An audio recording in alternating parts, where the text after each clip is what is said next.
big warning on China's Nepal meddling. It seems the ex-Tibetan PM-in-Exile has cautioned India. His advice to India, be vigilant on China. Lobsang Sangay reveals what lessons Nepal unrest holds for India.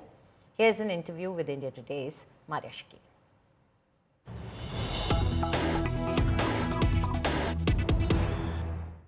The Gen Z protesters have toppled another government, I would say, this time in Nepal.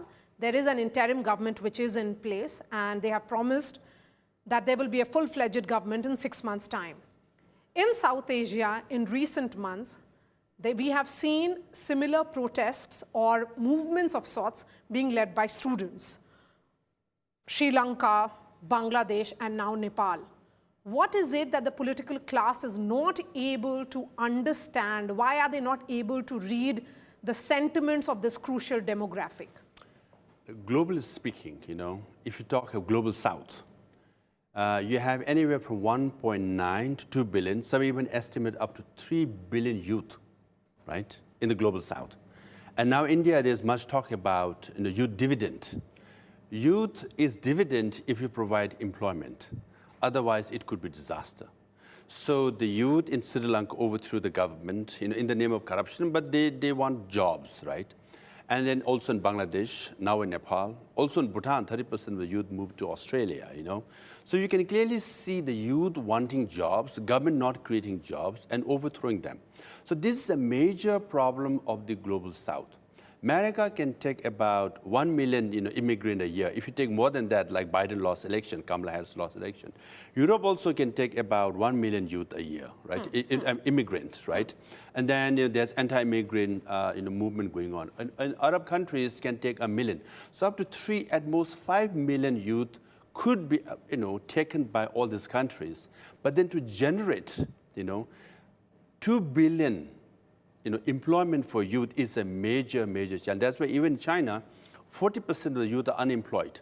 So unemployed youth, what we say is idle mind is, a devil's workshop. Devil's workshop. And that's what you do, and you overthrow governments after governments, And Nepal is a major issue. There's nepocades and there's corruption. All these are relevant.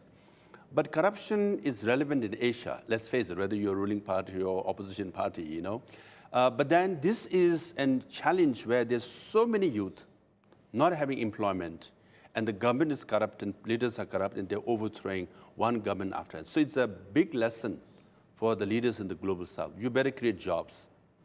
And these are anti-establishment movements.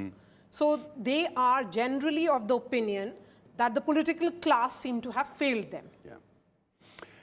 Yes, now, if you take a broader context, let's say Arab Spring. Yes. Hosni Mubarak was considered autocratic, corrupt in Egypt. He was removed. But then, removing dictators or corrupt leaders is one thing. Replacing them is very difficult. Who replaced Hosni Mubarak? General Sisi. He's worse than Mubarak, okay? And you go further, Tunisia, right? And then the Tunisia, the president was removed by, again, youth, Who is replacing him? Said. He's considered more draconian than the previous, the autocratic leader. So you go through Arab Spring, you go anywhere in the world.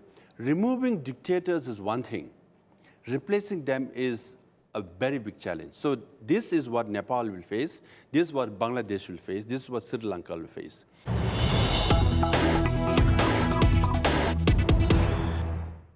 SCO summit, where Prime Minister Modi and Xi Jinping actually shook hands. And they have hoped for a better future, certainly. They are hoping that there would be more partnership in this relationship between India and China. How do you view this? This thaw, which is now visible between India and China. Now, there's one, we can look at it short term, and you can look at it long term. Short term, perhaps because of the tariff conflict with America, especially President Trump. So this is a tactical. I hope this is a tactical move on the part of Indian government for Prime Minister Modi ji to visit China after 7 years, and then invite or allow Chinese foreign minister and foreign advisor Wang Yi to come to India. I hope this is a tactical maneuver, not a strategic shift. If it is a strategic shift, then you must look at long term. In 60 years. इतना बार धोखा दिया है भारत को ना Chinese, from Chinese side. How many times? From 62 war to Doklam to Galwan, you just name it, right? So many times China has betrayed India primarily because China wants to be number one in the world. To be number one, you have to be number one of the region of Asia. You have to make sure the number two is nowhere near you. So, China has encircled India in Pakistan, Nepal, increasingly so in Nepal, Bangladesh, Maldives, Sri Lanka, you just name it, right? So there are more areas of conflicts, primarily because China wants it that way, right? Other than that, what is there? Even a trade, there's trade deficit on the part of, India, right? India is buying more goods from China. Border tension, right? You occupy Palm, the Tibet, go after 5 fingers, they're coming. Nepal, Bhutan, Sikkim, Arunachal Pradesh, and Ladakh, they're coming, and they have built more villages in the border areas, right? So, if you look at from all angles, there are more conflicts with China, and China has taken advantage and pressed India and all the neighboring countries of India than India has gained in the last 60, 70 years. So that should be the lesson. Okay, so great degree of caution should be exercised in this Definitely. rapprochement is what you're suggesting.